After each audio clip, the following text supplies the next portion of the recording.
Alhamdulillah. Alhamdulillah nasrul amil bil ma'ruf wan nahi 'anil munkar. Faulaika humul muflihun. Asyhadu an la ilaha illallah wahdahu la syarika lah. Wa anna sayyidina Muhammadan abduhu wa rasuluhu arsalahu bil huda wa dinil haqq. Liyuzhirahu 'ala ad-dini kullihi walau karihal musyrikun. Allahumma shalli wa sallim 'ala sayyidina wa maulana Muhammad wa 'ala alihi washabihi alladziina jahadu bil haqq wa kanu bihi ya'dilun. Amma ba'd, fa ya ayyuhan nas ittaqullaha haqqa tuqatih wa la tamutunna illa wa antum muslimun. Wa qala Allah ta'ala fil Qur'anil 'azim, a'udzu billahi minasy syaithanir rajim, bismillahirrahmanirrahim. Wal 'asr innal insana lafi khusrin illa alladziina aamanu wa 'amilus shalihaati wa tawashaw bil haqq wa tawashaw bis sabr. Shadaqallahul 'azim.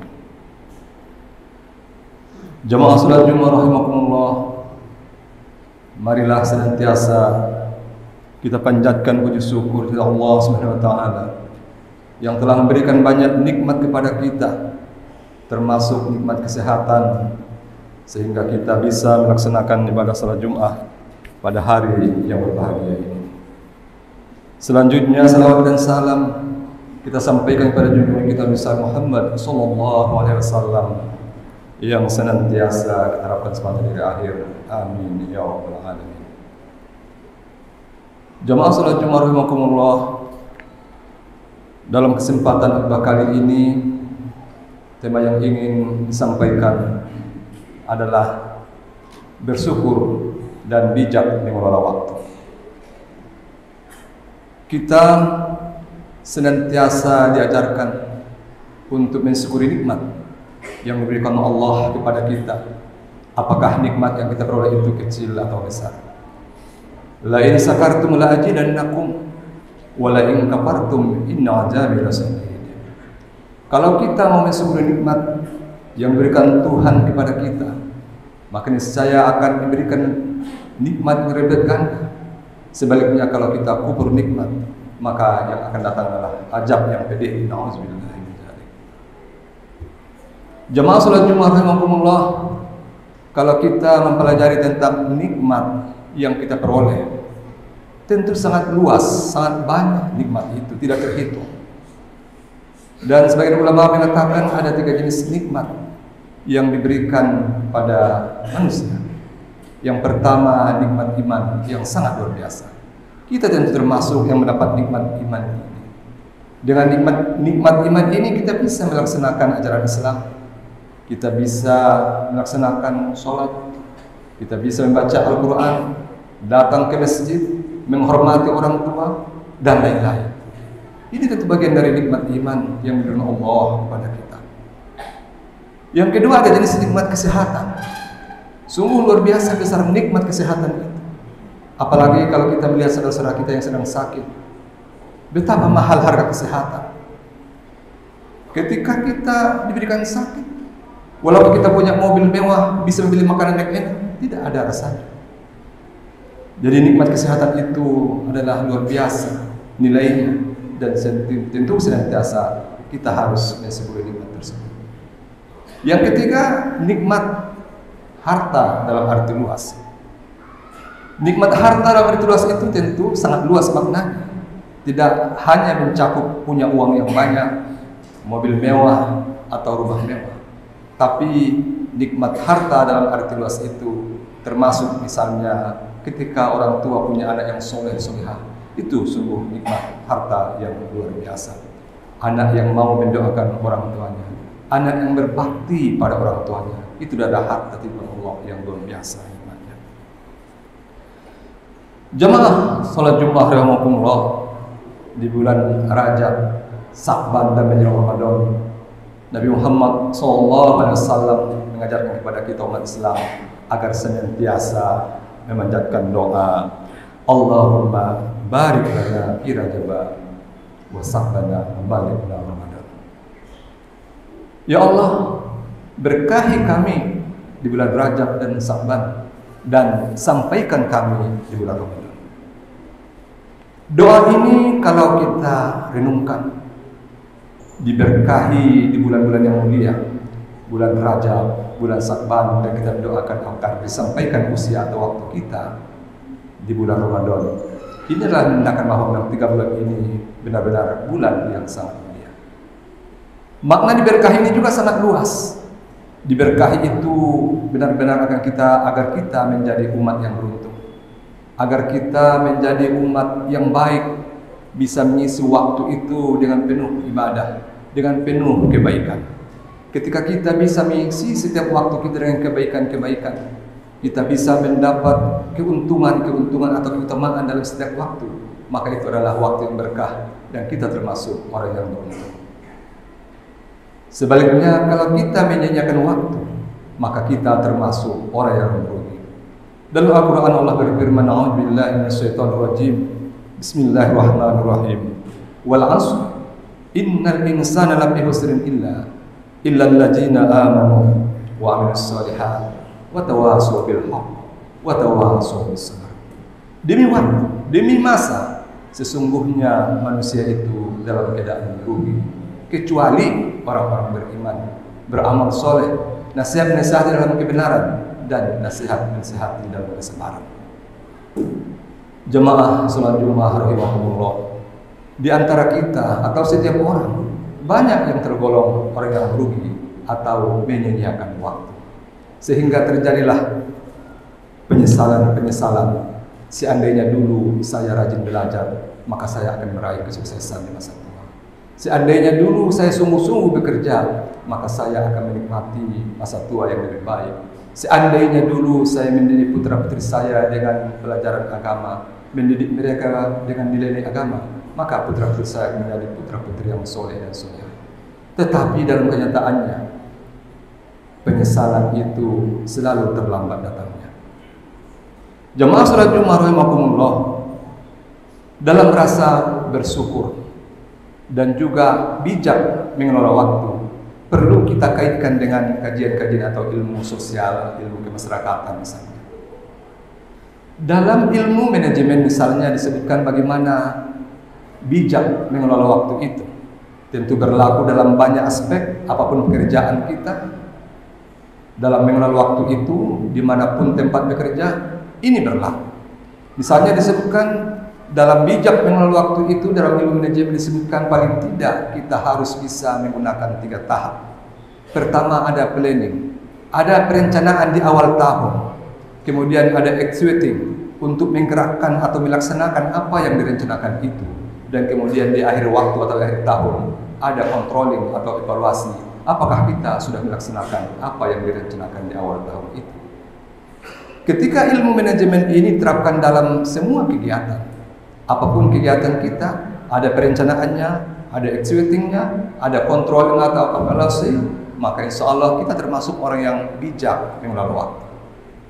Kalau kita lihat keadaan di masyarakat dari aspek ekonomi misalnya, banyak umat Islam yang tertinggal jauh dalam mengelola waktu ini. Justru banyak non-muslim yang tidak belajar agama Islam, mereka sangat arif, sangat bijak mengelola waktu dalam aspek ekonomi misalnya, sehingga bisa mereka meraih ekonomi yang luar biasa sukses. Dan kalau kita lihat perbandingannya dengan saudara-saudara kita umat Islam, banyak yang terpuruk di tengah-tengah kemiskinan dan bahkan menjadi tangan di bawah atau mengemis. Nauzubillah min dzalik. Setiap orang sesungguhnya ingin mendapatkan predikat yang terbaik atau beruntung. Maka dalam ajaran Islam juga disebutkan orang yang beruntung itu adalah hari ini lebih baik dari hari kemarin, hari esok lebih baik dari hari ini. Maka tentu tidak ada salahnya ketika ajaran-ajaran agama kita sudah kuat menjelaskan betapa pentingnya kita arif mengelola waktu. Jangan termasuk orang yang merugi, yang lalai. Maka kita perlu mengpadukan atau menyesuaikan dengan ilmu-ilmu umum. Misalnya perlu ada perencanaan, ada pelaksanaan apa yang direncanakan, dan ada evaluasi di akhir waktu atau akhir tahun. Jamaah salat Jumat rahimakumullah, Setiap muslim sekali lagi selalu berharap dan berusaha untuk mendapatkan predikat yang terbaik atau yang beruntung atau predikat-predikat yang terdepan. Maka dalam ajaran agama kita juga disebutkan betapa sesungguhnya setiap muslim itu adalah umat yang terbaik. Dalam Al-Quran surah Ali Imran Allah berfirman, A'udzubillahi minasyaitonirrajim, Bismillahirrahmanirrahim. Kuntum khaira ummatin ukhrijat lin-nas ta'muruna bil ma'ruf wa tanhauna 'anil munkar wa tu'minuna billah. Kamu adalah umat yang terbaik yang diutus kepada manusia, mengajak kepada kebaikan, mencegah dari kemungkaran dan beriman kepada Allah. Jemaah salat Jumat rahimakumullah, sesungguhnya kalau kita cermati, kita renungkan ayat ini, sangat sederhana yang untuk bisa meraih khairul ummah atau umat terbaik itu, kalau kita mau melaksanakannya, yaitu ada 3 cara yang kita lakukan untuk bisa dapat predikat yang terbaik itu, yaitu beriman kepada Allah, mengajak pada kebaikan dan mencegah dari kemungkaran. Kalau itu dilakukan, maka insya Allah kita, apapun profesi kita, apakah kita sebagai guru, apakah kita sebagai mahasiswa, sebagai petani, sebagai pedagang, dan apapun profesinya, kalau kita melaksanakan tahap-tahapan itu, mengajak kepada kebaikan, mencegah dari kemungkaran, dan beriman kepada Allah, maka itu akan mengantar kita mendapat predikat khairul ummah. Demikian pula dalam mengelola waktu itu kita terapkan manajemen, ada perencanaan, ada pelaksanaan, jangan hanya sekedar perencanaan tapi tidak dilaksanakan, dan ada evaluasi atau kontrol di akhir waktu. Maka insya Allah kita akan mendapat predikat yang terbaik. Jemaah salat Jumat rahimahullah, tentu harus dipadukan antara bersyukur atau mensyukuri nikmat dengan kearifan kebijakan mengelola waktu. Maka insya Allah kita akan bisa mendapat predikat terbaik. Ada contoh yang pernah kami dari tim peneliti dari kampus pernah suatu waktu meneliti suatu daerah di pelosok desa di Sumatera. Ini terkait dengan contoh dari orang yang bersyukur, mensyukuri nikmat, dan bisa mengelola waktu menurut pengetahuannya sendiri. Sebenarnya dia tidak memiliki pendidikan yang tinggi, tidak pernah kuliah di perguruan tinggi, dia hanya pernah mengenyam pendidikan di pesantren. Kemudian sejak muda, sejak dia menikah, ayah dan ibu ini, orang tua ini menjadi guru mengaji di kampung halamannya, di desanya itu. Dengan penuh keikhlasan, ketulusan, dalam rangka mewujudkan rasa syukur dan juga mengelola waktu dengan ada perencanaan, ada pelaksanaan, dan ada evaluasi. Maka orang tua yang sekarang sudah sepuh, tapi dia sudah puluhan tahun menjadi guru mengaji di desanya, tidak pernah dapat gaji atau sertifikasi dari pemerintah 1 rupiah pun, tetapi dia ikhlas beramal, ikhlas menjadi putra putri desa itu agar tidak buta huruf Al-Quran. Dilaksanakannya dengan sungguh-sungguh, bahkan rumahnya dijadikan tempat anak-anak untuk mengaji sehabis maghrib, antara maghrib dan isya di desanya itu. Secara ekonomi, orang tua ini yang sudah menjalani guru mengaji di desanya puluhan tahun, sekarang ibu itu sudah berusia 80 tahun, tetapi dia masih tetap sungguh-sungguh mendidik anak-anak di desa itu belajar membaca Al-Quran agar tidak menjadi ada buta huruf Al-Quran di desa itu. Secara ekonomi, kalau siang hari kerjanya hanyalah petani dengan lahan yang terbatas, tetapi ternyata dari kesungguhan dan rasa syukur menyampaikan ilmu yang dia ketahui untuk anak-anak di desanya, dan tanpa ada gaji atau sertifikasi dari pemerintah, ternyata luar biasa hasilnya. Di mata manusia mungkin kerjanya sangat sederhana, tetapi dalam pandangan Allah sungguh luar biasa atau mulia tugas yang dilakukan oleh orang tua itu yang sudah sepuh. Apa yang terjadi? Ayah ibu yang guru mengaji ini punya putra 4 orang, semua berhasil meraih doktor. Sungguh luar biasa. Padahal dari hitungan ekonomi berapalah penghasilannya per bulan, hanya seorang petani. Sementara di sisi lain banyak orang kaya, pejabat tinggi. Anak-anaknya kadang-kadang tidak sukses pendidikannya, bahkan terjebak dengan perbuatan negatif atau narkoba dan lain-lain. Nauzubillah min dzalik. Jemaah salat Jumat rahimakumullah, patut kiranya kita renungkan contoh warga atau masyarakat yang ikhlas bersyukur, yang mau mengelola waktu dengan baik, menyampaikan ilmu yang diketahui dengan tulus ikhlas. Balighu anni walau ayah. Dia hanya bisa menjadi guru mengaji, maka dilakukannya tugas mulia itu dengan baik sehingga tidak terjadi buta huruf Al-Quran di desanya.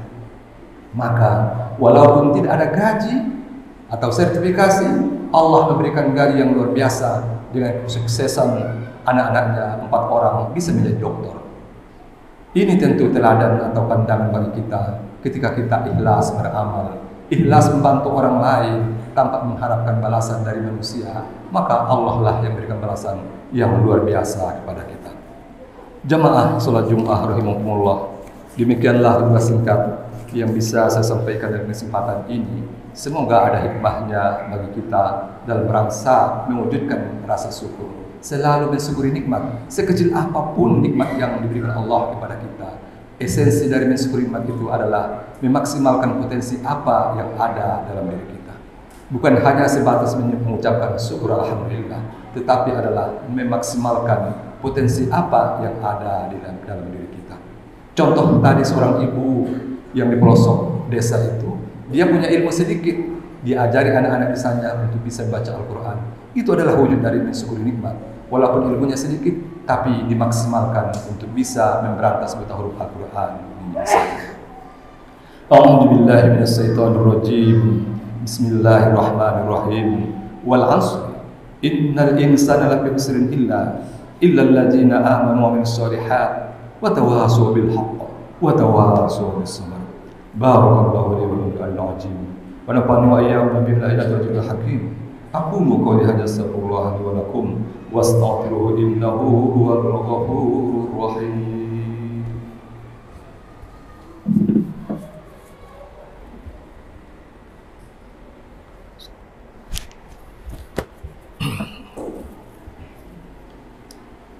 Alhamdulillah katsiran kama amara asyhadu an la ilaha illallah wahdahu la syarika lahu wa liman jaa bihi yaqbaru wa asyhadu anna sayyidina Muhammadan abduhu wa rasuluhu sayyidul khalaiq wal basar.